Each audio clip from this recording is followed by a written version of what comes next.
Olá pessoal, aqui é o Ale. E por que nós seres humanos usamos roupas? Claro, é importante para nos proteger da natureza e também como expressão de sua identidade e adequação à moda. Mas nenhum outro animal faz e usa roupas. Mas mais importante, por que ficamos envergonhados de estar pelados próximos de outras pessoas? É um sonho recorrente que muitos estudiosos, inclusive, aproximam de um arquétipo. Isso é, uma espécie de vida simbólica universal que está dentro de nossa psique. Dessa perspectiva, todos já sonhamos sobre estar pelados, e o significado desse sonho é similar para todos. É a sensação de se sentir desprotegido e vulnerável, de que outros podem ver seu verdadeiro você em situação que você não está confortável. Mas como essa sensação natural de vergonha pode ser um sinal de que você é uma boa pessoa e é confiável? Essa camiseta veio da última coleção da Salt 35, mas roupas são utilizadas pelas pessoas há muito mais tempo. É estimado que começamos a usar roupas cerca de 100 mil anos atrás, ou seja, cerca de metade do tempo de existência do Homo sapiens na Terra foi completamente nua. Roupas nos protegem do frio, da chuva, do sol e também pode servir como ornamento, uma forma de disfarçar ou realçar determinadas partes de nosso corpo ou de demonstrar pertença a determinados grupos ou tribos. E também de expressar riqueza, como o rei do camarote com Apolo do cavalo gigante. As roupas com a moda podem até mesmo construir nossas próprias identidades. Mas hoje tenho interesse de entender as roupas sob outra perspectiva, pela modéstia. Se quer um entendimento e análise das roupas sob outras perspectivas, é só deixar seu comentário e sugestão. Mas por que nós temos medo ou vergonha de estarmos pelados? É questão interessante porque todos os animais andam pelados o tempo inteiro, inclusive os chimpanzés. E roupinhas para cachorro, gato e até mesmo para pato, somos nós que inventamos. Os animais estão tranquilos, os animais não têm vergonha de estarem pelados. E por quê?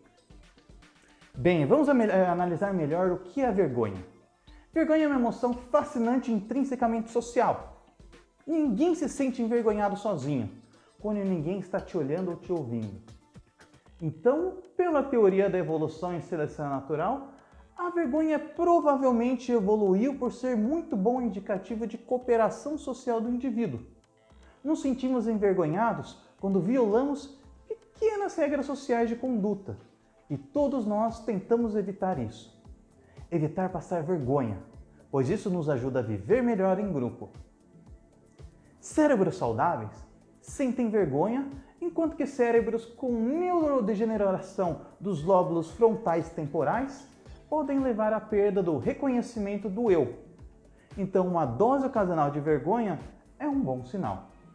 Indica adaptação social e um cérebro funcionando normalmente.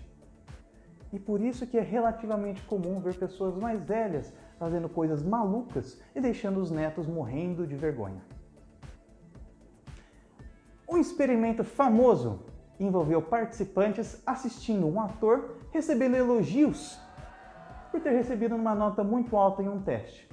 Então fizeram um teste AB com essas pessoas para perceber a diferença de percepção desse público de acordo com a postura do ator ao receber o prêmio. Em metade dos casos, os participantes viram um vídeo do ator mostrando orgulho pelos elogios e a outra metade foi mostrado o vídeo do ator com vergonha pelos elogios e pela atenção recebida.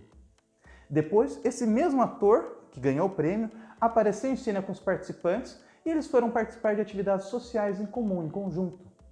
Os participantes se mostraram muito mais sociáveis, amigáveis e cooperativos na situação em que o ator anteriormente demonstrou vergonha. As pessoas sentiram nesse caso que o ator merecia confiança e empatia.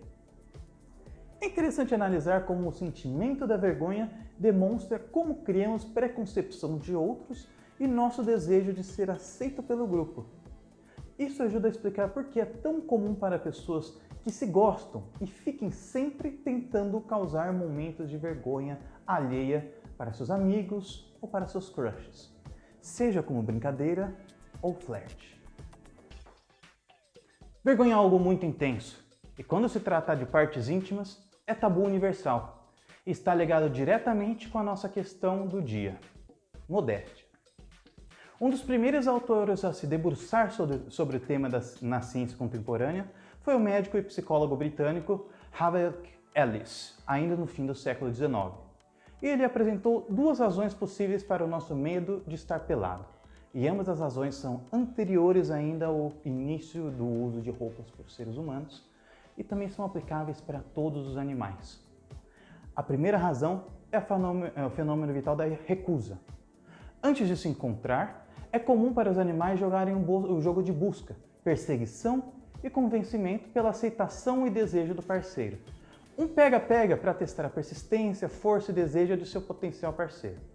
Na natureza, é preciso bastante determinação para ser escolhido pelo animal parceiro para copular. Apesar de que hoje, com o Tinder, as coisas ficaram bem mais simples, né? Para os seres humanos, isso faz sentido quando pensamos em roupas, que paradoxalmente é um meio de atrair a atenção de outros para o seu corpo e identidade, ao mesmo tempo em que se cobre o seu corpo com maior modéstia, nos tornando menos disponíveis para todo e qualquer potencial parceiro, incentivando melhor essa seleção. O escritor Ellis também menciona o medo de trazer desgosto e nojo. É fácil de entender como a seleção natural favorece seres que evitam coisas que são consideradas nojentas, já que estes tendem a viver em melhores condições. Restos fecais, lixo de todo tipo e secreções corpóreas podem disseminar doenças. O exemplo de como isso afeta o mundo animal diretamente é que animais que têm maior chance de conter parasitas perigosos em suas fezes naturalmente costumam evitar por perto de seu excremento, mais do que aqueles sem problemas com parasitas. Hábitos assim incentivam melhores condições sanitárias e favorecem melhores condições de vida para a espécie em questão. E é uma argumentação que faz bastante sentido para explicar a razão do surgimento de roupas, especialmente para cobrir suas partes íntimas. Em 2009, a BBC investigou a fundo outro fator bastante importante: a educação de suas crianças. Na maior parte das espécies de animais, rapidamente após o nascimento dos bebês, eles estão prontos para a vida. Nesse caso, faz mais sentido biológico para os animais gastarem mais tempo fazendo bebês, tendo mais bebês, criando novas espécies e tendo uma maior disponibilidade de potencial de viver e procriar do que investir muito tempo em sua educação, já que rapidamente um jovem animal está maduro e não precisa de tanta educação e atenção dos pais para estar na sua fase adulta. Animais super precoces, como o megapode, uma espécie de galinha da Angola da Austrália, nascem já com as asas, com penas e conseguem voar por conta própria pouquíssimas horas depois de saírem de seus ovos. Bebês humanos já são outra história, você sabe disso. Somos completamente autriciais, ou seja, incapazes de nos mover e de sermos independentes por muito tempo após o nosso nascimento. Enquanto um cachorro, por exemplo, vive cerca de 15 anos e já se assemelha com a sua forma adulta final com mais ou menos um ano, ou seja, em 8% de seu tempo vivido, o cachorro ele já se assemelha com a sua espécie adulta, o ser humano, que vive mais ou menos 80 anos, vai chegar perto de sua versão final com 20 anos, ou seja, 25% de tempo de vivido. Ou seja, demoramos 3 vezes mais tempo para amadurecer do que um cachorro. Nossas situações faz muito mais sentido para os pais humanos investirem mais tempo na criação e educação de seus filhos. Nós nascemos mais inúteis do que o Magikarpa no Pokémon. As únicas funções de um bebê humano são de engolir comida colocada diretamente na sua boca e de chorar, e muito. Recém-nascidos não andam, não falam, não problematizam. É tão absurdo que é surreal pensar nessa ideia. Tanto que um bebê super racional acabou se tornando personagem em Family Guy. E por que os humanos nascem tão despreparados para a vida? qual a razão de precisar de tanto tempo de desenvolvimento e atenção dos pais depois do nascimento? Bem, uma explicação é de que somos brilhantes. O tamanho do cérebro tem correlação com o tamanho do corpo, já que, em regra, na natureza, maiores corpos necessitam de maiores cérebros. Um camundongo tem menor cérebro que um ser humano. O ser humano, nós, temos um cérebro menor do que uma baleia. Ok, mas cérebros maiores não têm correlação direta com maior inteligência.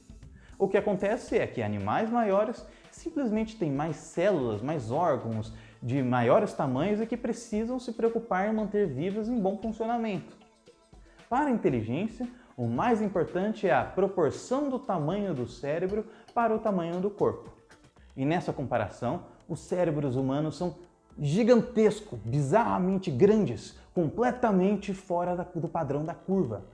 Uma das consequências disso é que, para termos um cérebro tão grande como o nosso, e um ser humano que é gerado por uma mãe com o tamanho de uma ser humana, nós temos que nascer antes do desenvolvimento completo de nossos cérebros, sem que nossos cérebros e cabeças estejam em seu tamanho desenvolvido por completo. Se deixássemos para sair depois, seria impossível para as mães fazerem parto natural. E lembremos que para a evolução na natureza não existe cesárea. Com esse entendimento teórico, estar pelado e cruzar a todo momento é prioridade menor para os seres humanos. Humanos e sociedades humanas que favorecem a modéstia, como no exemplo dos atores, tendem a preferir dedicar mais tempo e recursos para educar da melhor forma poucas crianças, que foram os espermatozoides vencedores, e evitar parceiros extras. E nessa lógica, o propósito das roupas é claro. Ela cria um espaço privado para as nossas partes íntimas e permite que mais tempo seja dedicado em outras coisas para educar os filhos ou ajudar no desenvolvimento social. As roupas, novas formas de expressão, novas tecnologias e até mesmo novas cores na indumentária existem como consequência direta de nossa inteligência. Então, da próxima vez que precisar de uma nova roupa e estiver experimentando itens selecionados para você em casa e sem compromisso de compra pela Upper Bag,